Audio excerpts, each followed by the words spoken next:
Hello दोस्तों, आप लोग कैसे हैं। आई होप आप बहुत अच्छे होंगे। मैंने अपनी पिछली वीडियो में मॉडल सेट 4 बताया था। अब मैं अपने इस वीडियो में मॉडल सेट 5 लेकर आया हूँ। ठीक है दोस्तों, चलिए तो हम चलते हैं क्वेश्चन की तरफ। क्वेश्चन नंबर 1, निम्नलिखित स्थानों में से किस एक में राष्ट्रकूटों द्वारा एलोरा पहाड़ियों में निर्मित गुफा मंदिर स्थित है। Option number A Aurangabad Maharashtra, B Nashik Maharashtra में है, सी ग्वालियर मध्य प्रदेश और डी गोलकुंडा आंध्र प्रदेश। इसका आंसर हो जाएगा option number A Aurangabad Maharashtra में। ठीक है, इन मंदिरों में राष्ट्रकूट शासक कृष्ण प्रथम द्वारा निर्मित कैलाश मंदिर विशेष प्रसिद्ध है इस गुफा में एलोरा पहाड़ियों में। ठीक है, और यहाँ के दशावतार मंदिर का निर्माण दंती दुर्ग ने करवाया था। यहाँ बौद्ध एवं जैन गुफा मंदिर भी है इसी में। चलिए अब हम चलते हैं नेक्स्ट क्वेश्चन नंबर 2। उज्जैन का प्राचीन काल में क्या नाम था। ए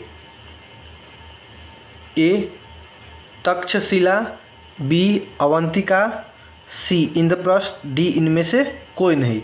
इसका आंसर हो जाएगा option number B Avantika. Ujjain का प्राचीनकालीन नाम अवंतिका है। यह अवंती महाजनपद की उत्तरी राजधानी थी। किस? तो अवंती महाजनपद। ठीक है, अवंती महाजनपद।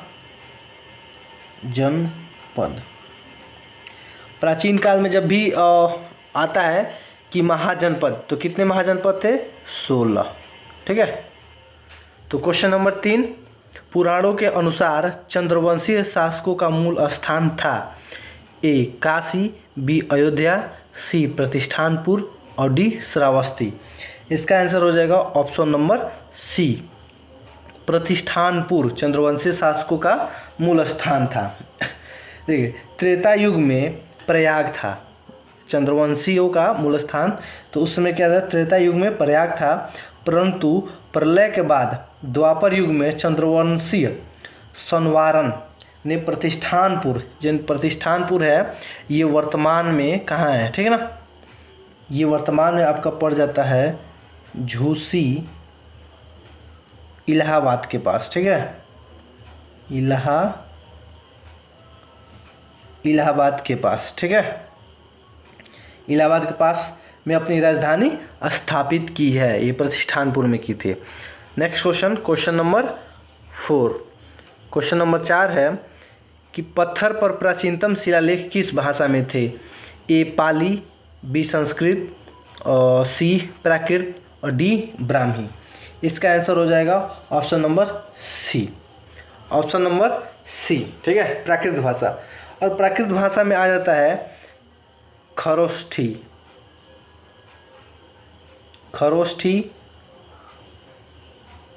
अरेमाइक और ब्राह्मी। ठीक है, ब्राह्मी, ये तीनों आ जाता है किसमें? प्राकृत भाषा में। चलिए अब नेक्स्ट क्वेश्चन नंबर 5। कोई व्यक्ति किसी व्यक्ति से उसका धर्म, संप्रदाय या जाति न पूछे, ये कथन किसने कहा है?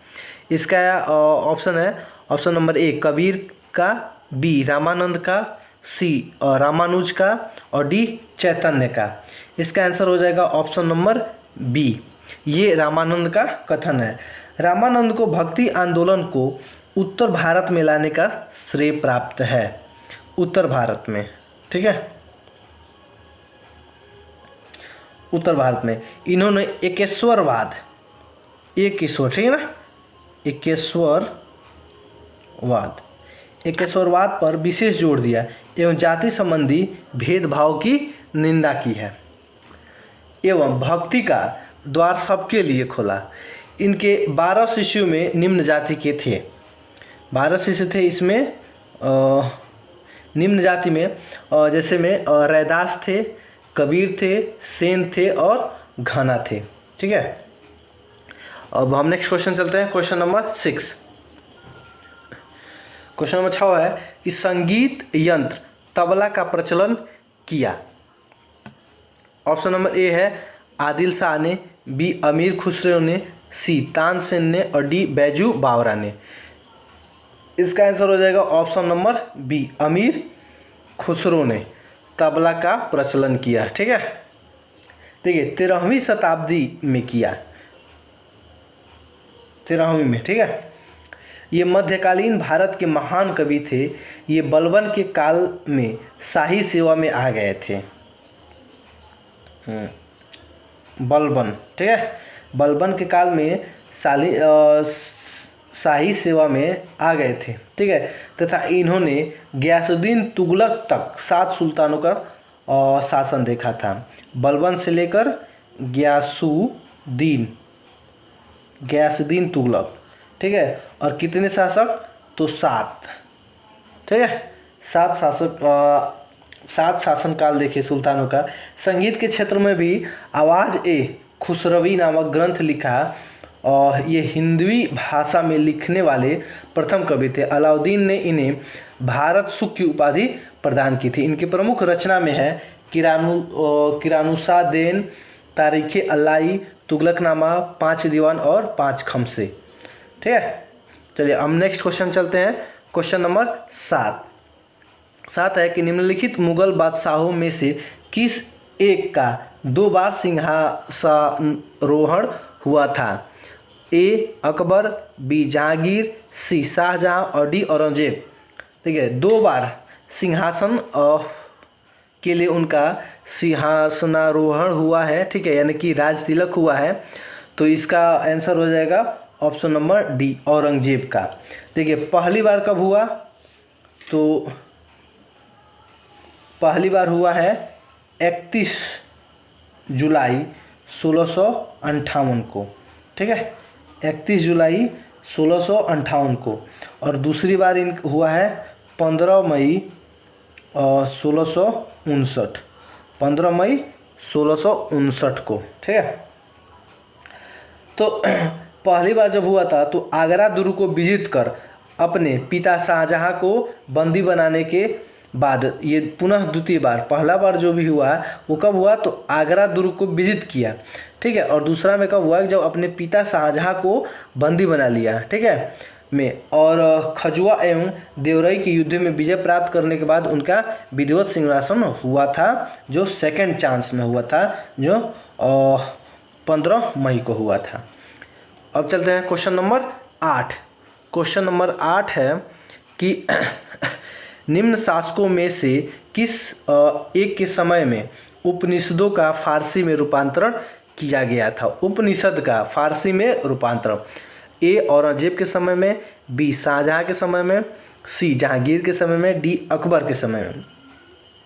इसका आंसर हो जाएगा ऑप्शन नंबर बी, शाहजहां के समय में। इसका भी मुख्य कारण था कि क्यों हुआ? तो इसका पुत्र, इसके समय में इसके जो पुत्र था शाहजहां का, दारा शिकोह बहुत ही विद्वान था। उसने वाराणसी के यानी काशी, उस समय काशी बोला जाता था, कि विद्वानों के सहयोग से, सहायता से 52 उपनिषदों का सिर ए अकबर के नाम से फारसी में अनुवाद किया था। ठीक है, सिर ए अकबर। ठीक है, चलिए हम नेक्स्ट क्वेश्चन चलते हैं। Question number 9। क्वेश्चन नंबर 9 है निम्नलिखित नेताओं में से कौन एक स्वदेशी के समर्थक थे? स्वदेशी के समर्थक। ए अरविंदो घोष, बी फिरोज शाह मेहता, सी दादा भाई नौरोजी और डी सुभाष चंद्र बोस। इसका आंसर हो जाएगा ऑप्शन नंबर ए, अरविंदो घोष। ठीक है, स्वदेशी के समर्थक की बात हो रही है। ठीक है, यहाँ पे तो स्वदेशी आंदोलन और बहिष्कार आंदोलन को फैलाने का काम उग्रवाद नेता, देखिए ये बाल गंगाधर तिलक, दोनों स्वदेशी आंदोलन में। ठीक है ना, बहिष्कार आंदोलन, स्वदेशी और बहिष्कार दोनों को फैलाने का उग्रवाद नेता में बाल पाल लाल। ठीक है, 3 को नाम होता है, 3 नाम। बाल यानी बाल गंगाधर तिलक, पाल मिस बिपिन चंद्र पाल और लाल मिस लाला लाजपत राय। ठीक है, और अरविंदो घोष भी इन्हीं में से थे। ठीक है, अब ये जो आंदोलन चला था स्वदेशी आंदोलन, इसमें क्या था कि विदेशी कपड़ा हो, ठीक है, स्कूल हो, अदालतें हो, या सरकार के द्वारा कोई उपाधि दी गई है या सरकारी नौकरी, इन सब का बहिष्कार करना था। ठीक है, ये नारा दिया गया था। इस आंदोलन की सबसे बड़ी विशेषता यही रही कि आत्मनिर्भरता को बढ़ावा दिया गया। यानी जैसे हम विदेशी वस्त्रों का या और भी विदेशी कोई भी वस्तु हो गई जिसका बहिष्कार करेंगे, तो जो इसेंशियल चीज़ है वो तो हमको ज़रूरी है ही, ठीक है, तो उसको हम प्राप्त करने के लिए अब क्या करते हैं कि आत्मनिर्भर होकर हम खुद बनाएंगे। तो जब खुद बनाएंगे तो इससे क्या होगा, आत्मनिर्भरता बढ़ेगी। ठीक है, तो यही था इसका लक्ष्य। अब हम चलते हैं क्वेश्चन नंबर 10 पे। ठीक है, तो 10 है कि भारतीय स्वतंत्रता संघर्ष से संबंधित नीचे 4 घटनाएं वर्णित हैं। ठीक है, घटनाओं के नीचे दिए गए कूट का प्रयोग करते हुए उनके सही कालक्रम का चयन करना है। घटना दिया गया है और कालक्रम का चयन करना है, यानी कि किस दिन और किस समय किस ईस्वी में घटना घटित हुई है। ठीक है, और कार्यक्रम को बता देना है आगे पीछे। देखिए ये क्रम जो दिया हुआ है 4 क्रम, ये आगे सीक्वेंस से नहीं है और हमको सीक्वेंस से कर देना है। ठीक है, तो सीक्वेंस में है कि जैसे द्वितीय गोलमेज सम्मेलन। ठीक है, तो द्वितीय गोलमेज सम्मेलन हुआ था 7 सितंबर से लेकर के, ठीक है, 7 सितंबर 1931। ठीक है, 7 सितंबर 1931 से 1 दिसंबर 1931 तक चला। ठीक है, ये द्वितीय गोलमेज सम्मेलन। इसी प्रकार अब आ जाइए भारतीय राष्ट्रीय कांग्रेस का कराची अधिवेशन। तो कराची अधिवेशन देखना है तो ये हो जाता है 26 मार्च 1931 को। देख ये भी 31 में है, ये भी 31 में है, 1931 से। और कब तक चला था ये, 29 मार्च तक, 29 मार्च 1931 तक चला था। ठीक है, तो ये देखिए ये 7 सितंबर हुआ, ईस्वी तो सेम है, अब महीना में डिफरेंस हो जा रहा है। ये 7 मार्च हुआ, ये 7 सितंबर, ये 26 मार्च। नेक्स्ट चलते हैं, भगत सिंह को फांसी। तो भगत सिंह को फांसी कब लगी थी, 23 मार्च को, 23 मार्च 1931। और लास्ट गांधी इरविन समझौता, तो ये हुआ था 5 मार्च 1931 को। तो इस प्रकार अगर हम क्रम से सजाते हैं तो सबसे पहले घटना कौन सा घटा था, तो आ जाइए आपका गांधी इरविन समझौता। ठीक है, तो दूसरे नंबर से कौन सा हुआ, भगत सिंह को फांसी। ठीक है, और तीसरा हो गया कांग्रेस का कराची अधिवेशन 26 मार्च। और उसके बाद से चौथा हो जाएगा द्वितीय गोलमेज सम्मेलन जो सितंबर में हुआ था। चलिए अब चलते हैं हम next question, question number 11। Question number हम 11 देखते हैं। निम्नलिखित में से किस एक ने सुभाष चंद्र बोस को देश नायक कहा था, Mahatma Gandhi, B Ram Manohar Lohia, C Rabindranath Tagore, D Sardar Vallabh Bhai Patel. इसका आंसर हो जाएगा option number C, Rabindranath Tagore ने सुभाष चंद्र बोस को क्या कहा था, देश नायक कहा था। ठीक है, इन्होंने शांति निकेतन में सुभाष चंद्र बोस को और जो इंडियन नेशनल कांग्रेस का 1938 का अध्यक्ष 1938 ईस्वी में अध्यक्ष बनने के बाद देश नायक की उपाधि दी थी। ठीक है, 1938 का जो इंडियन नेशनल कांग्रेस का अधिवेशन हुआ था, ठीक है, उसमें ये अध्यक्ष बने हुए थे सुभाष चंद्र बोस, तब उनको प्राप्त हुआ था। और महात्मा गांधी ने देशभक्तों का देशभक्त कहा था। सुभाष चंद्र बोस को क्या कहा था महात्मा गांधी ने, ठीक है, महात्मा गांधी ने देश भक्तों का देशभक्त। ठीक है, तो अब क्वेश्चन नंबर 12, निम्नलिखित में से किस एक ने 1916 ईस्वी में लखनऊ में आयोजित भारतीय राष्ट्रीय कांग्रेस के वार्षिक अधिवेशन की अध्यक्षता की थी 1916 में। ठीक है, लखनऊ अधिवेशन। ये क्वेश्चंस मोस्ट इंपोर्टेंट ऐसे क्वेश्चन हो जाते हैं, हमेशा एग्जाम्स में आते रहते हैं, तो आपको अच्छे से ध्यान देना है। ए है Annie Besant, B Lala Lajpat Rai, C Motilal Nehru और डी AC मजुमदार। इसका आंसर हो जाएगा option number D, AC Majumdar बने थे। ठीक है, ये क्या होता कि 1907 में जो कांग्रेस स्प्लिट हुआ था, कांग्रेस का विभाजन हुआ था, उसमें 2 दल में बट गया था, गर्म दल और नरम दल। तो जो लखनऊ अधिवेशन हुआ था 1916 में, ये जो 2 भाग में बटे हुए थे, इनके बीच समझौता हो गया, ठीक है, और इनके बीच समझौता हुआ। और ये समझौता में मुख्य भूमिका जो था इनको लाने का प्रयास वो बाल गंगाधर तिलक और एनी बेसेंट का था। ये एक ही मंच पे दोनों को लाना, ठीक है। साथ ही मुस्लिम लीग के नेता मोहम्मद अली जिन्ना एवं कांग्रेस के मध्य एक समझौता हुआ। इसके अंतर्गत कांग्रेस एवं मुस्लिम लीग ने मिलकर एक संयुक्त समिति की स्थापना की थी। संयुक्त समिति, ठीक है, संयुक्त समिति, ठीक है, मोहम्मद अली जिन्ना और कांग्रेस ने मिलकर, ठीक है। इस समझौते के तहत कांग्रेस ने मुस्लिम लीग की सांप्रदायिकता प्रतिनिधित्व की मांग को स्वीकार कर लिया और जिसका परिणाम हमको कालांतर में बहुत भयानक देखने को मिला था, ठीक है, कि सांप्रदायिकता के तौर पर क्या हुआ, लोग टिकट लेके टिकट के लिए क्या करने लगे, अपना वो एक तरह से लड़ाई करने लगे, ठीक है ना। तो इस समझौते को जो ये समझौता हुआ था, संयुक्त समिति बनी मोहम्मद मुस्लिम लीग के जो नेता थे मोहम्मद अली जिन्ना और कांग्रेस के बीच, ठीक है। इस समझौता जो हुआ था उसको लखनऊ पैक्ट के नाम से भी, क्योंकि देखिए ये लखनऊ में हुआ था इसलिए इसको किस नाम, तो लखनऊ पैक्ट के नाम से भी जानते हैं, ठीक है, लखनऊ पैक्ट।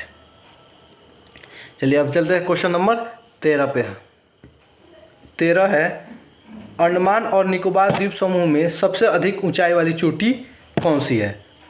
जो अंडमान निकोबार द्वीप समूह है, ठीक है, यूनियन टेरिटरीज, इसमें सबसे अधिक ऊंचाई, ठीक है, जो चोटी है उसका नाम बताना है। ए है सैडिल पीक, बी माउंट थुइलर, सी माउंट दियाओलो और डी माउंट कोयले।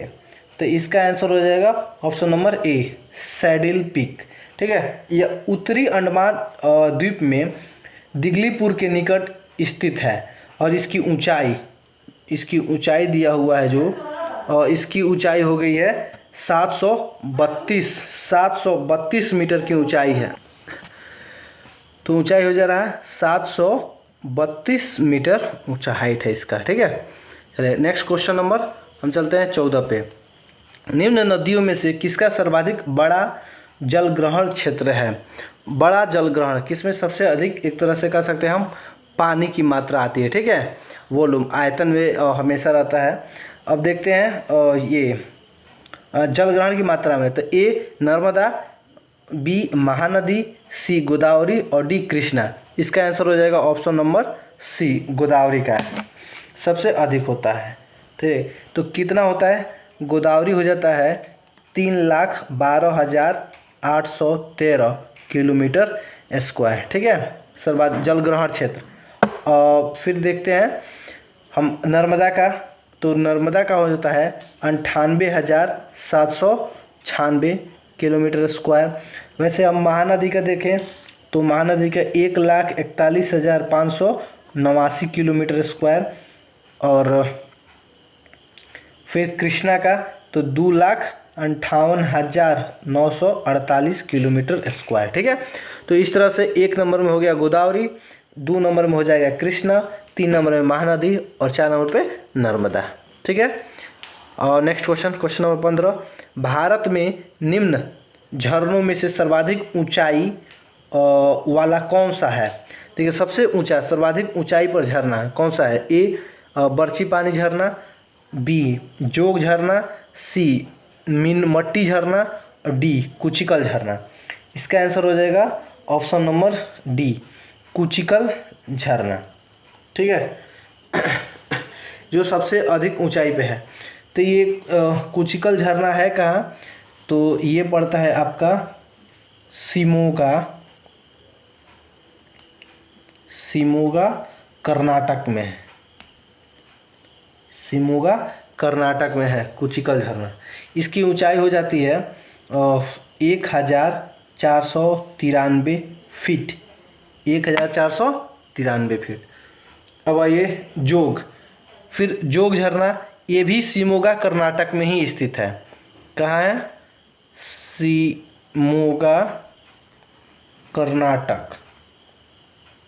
लेकिन इसकी ऊंचाई में अंतर हो जाता है, इसका ऊंचाई है 829 फीट। कितना? 829 फीट। अब बर्ची पानी झरना, तो बर्ची पानी झरना पड़ता है उड़ीसा में। कहाँ है? उड़ीसा। उड़ीसा में है और इसकी ऊंचाई है 1308 फीट। 1308 फीट। और मीनमट्टी झरना ये है केरल में। कहाँ? केरल में। इसका ऊंचाई है 984 फीट। ठीक है। तो इस प्रकार से अगर हम सीक्वेंस भी इसको करते हैं तो 1 नंबर में कुचिकल झरना, और 2 नंबर में आ जाता है बर्ची पानी झरना जो उड़ीसा में स्थित है, और 3 नंबर पे हो जाएगा मीनमट्टी झरना केरल में जो 984 फीट है, और 4 नंबर पर जोग, इसको गरसोप्पा भी करते हैं। ठीक है ना, गरसोप्पा जल पर, तो गरसोप्पा यानी जोग, ये शिमोगा कर्नाटक में 829 फीट ऊंचा। नेक्स्ट क्वेश्चन, क्वेश्चन नंबर 16 कि उत्तरी पूर्वी मानसून से सबसे अधिक वर्षा प्राप्त करने वाला राज्य है। A Assam, B Bengal, Paschim Bengal, C Tamil Nadu और डी उड़ीसा। इसका आंसर हो जाएगा option number C, Tamil Nadu. Tamil Nadu, इसमें क्या होता है कि देखिए ये कुल वर्षा जो होती है उसमें 50 से 60% प्राप्त करता है। कितना? 50 से 60% तक वर्षा प्राप्त करता है। और किस महीने में? तो देखिए सितंबर महीना से मानसून का प्रत्यावर्तन शुरू हो जाता है, और जिस कारण सूर्य के दक्षिणायन, देखिए दक्षिणायन और उत्तरायण, कहने का मतलब है कि जो पृथ्वी का ये जो भूमध्य रेखा है तो इसके ऊपर जाता है नॉर्थ में उत्तरायण, और दक्षिण में जाता है साउथ में तो दक्षिणायन, तो दक्षिण की तरफ। ठीक है। तो दक्षिणायन होने के कारण एक वर्ड आता है ITCZ। ठीक है ना, यानी कि ITCZ यानी कि इंटर ट्रॉपिकल कन्वर्जेंस जोन। ठीक है, का दक्षिण ओर खिसकाव हो जाता है, ये दक्षिण की ओर खिसकाव और खिसकना है। इस क्रम में उत्तर पूर्व भारत से चलने वाली मानसून बंगाल की खाड़ी से आर्द्रता ग्रहण कर तमिलनाडु में वर्षा कराती है। ठीक है, इसको हम मानचित्र के द्वारा भी देख सकते हैं, छोटा सा मैप बना रहे हैं। ठीक है, और देखिए यहाँ तमिलनाडु है, ये बंगाल की खाड़ी है। ठीक है, तो यहीं से आर्द्रता ग्रहण करके और यहाँ आकर, ठीक है, वर्षा कराती है।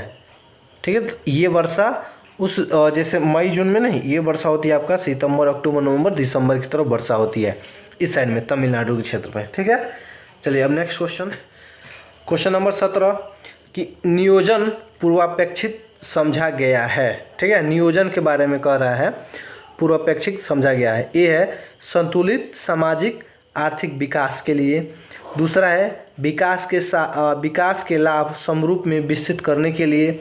सी आंचलिक विषमताओं को दूर करने पर ध्यान केंद्रित करने के लिए। और 4 नंबर पर हो जाएगा उपलब्ध संसाधनों के उपयोग को अधिकतम बनाने के लिए। इसका कूट है और कूट का हमको प्रयोग करना है। कूट ए में 1 और 2, बी 1, 2 और 3, सी में दिया है 2, 3 और 4, और डी में सभी दिया हुआ है।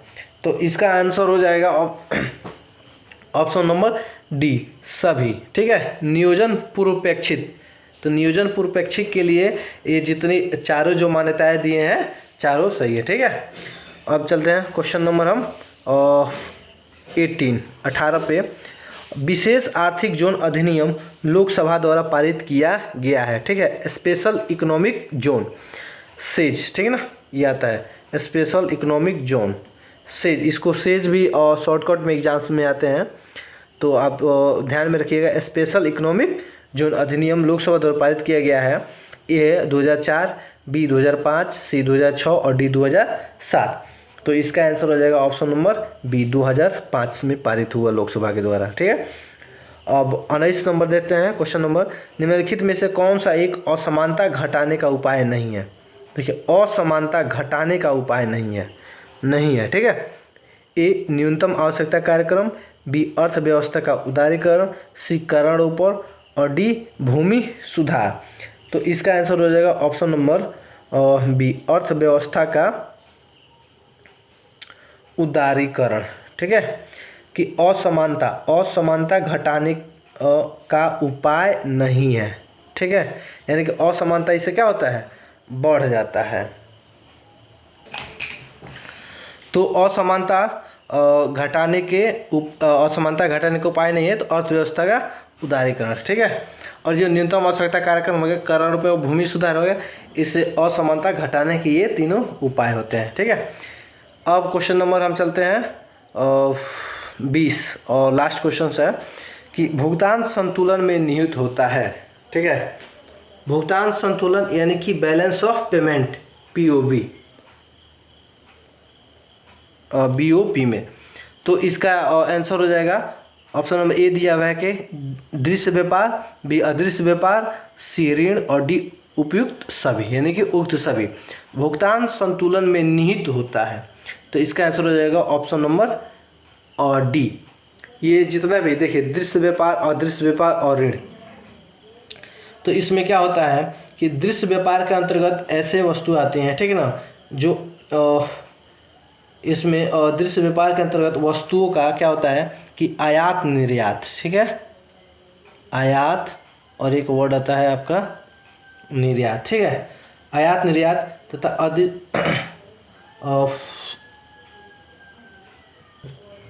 तो इसमें दृश्य वस्तु में वस्तु जो भी होता है, इसमें वस्तुओं का, ठीक है, यहाँ पे लिखते हैं किसका, वस्तु, कोई भी वस्तु हो गया, जैसे पेन ही हो गया, कॉपी भी हो गया। ठीक है, इसका आयात निर्यात होता है, तो ये दृश्य वस्तु में होता है। और अदृश्य वस्तुओं में सेवाओं का होता है, जो भी सर्विस हम प्रोवाइड करते हैं वो सर्विस का आयात निर्यात होता है। ठीक है, उसको अदृश्य कहते हैं। ये अब इसमें है कि इन दोनों यानी कि दृश्य और अदृश्य का लेन देन बैंक ऑफ पेमेंट के ये होता है चालू खाते को प्रदर्शित करता है, जबकि POB पूंजी खाता वैश्विक निवेश और ऋण के लेन देन को प्रदर्शित करता है। ठीक है दोस्तों, तो आई होप कि आप क्वेश्चंस को अच्छे से एंजॉय किए होंगे। और वीडियो को अंत तक देखने के लिए बहुत बहुत धन्यवाद। वीडियो को अधिक से अधिक लाइक करें, सब्सक्राइब करें और शेयर करें, ताकि अधिकतम स्टूडेंट्स इसका लाभ ले सकें दोस्तों। और आप ऐसे ही बने रहिए, फिर हम अपने नेक्स्ट वीडियो में आपको बहुत जल्दी ही लेकर आ रहे हैं मॉडल सेट 6।